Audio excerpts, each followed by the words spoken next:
When Mordecai learned all that had been done, Mordecai tore his clothes, and put on sackcloth and ashes, and went out into the midst of the city, and he cried out with a loud and bitter cry.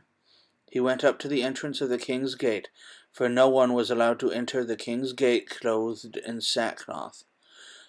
And in every province, wherever the king's command and his decree reached, there was great mourning among the Jews, with fasting and weeping and lamenting, and many of them lay in sackcloth and ashes. When Esther's young women and her eunuchs came and told her, the queen was deeply distressed. She sent garments to clothe Mordecai, so that he might take off his sackcloth, but he would not accept them. Then Esther called for Hathach, one of the king's eunuchs, who had been appointed to attend her, and ordered him to go to Mordecai to learn what this was and why it was. Hathach went out to Mordecai in the open square of the city in front of the king's gate, and Mordecai told him all that had happened to him, and the exact sum of money that Haman had promised to pay into the king's treasuries for the destruction of the Jews. Mordecai also gave him a copy of the written decree issued in Susa for their destruction, that he might show it to Esther and explain it to her and command her to go to the king to beg for his favor and plead with him on behalf of her people. And Hathach went and told Esther what Mordecai had said.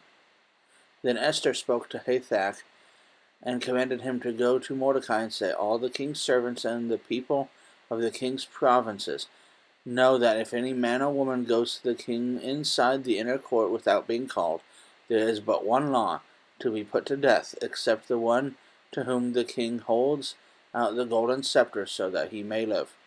But as for me, I have not been called to come into the king for these 30 days. And they told Mordecai what Esther had said. Then Mordecai told them to reply to Esther, do not think to yourself that in the king's palace you will escape any more than all the other Jews. For if you keep silent at this time, relief and deliverance will rise for the Jews from another place, but you and your father's house will perish. And who knows whether you have not come to the kingdom for such a time as this.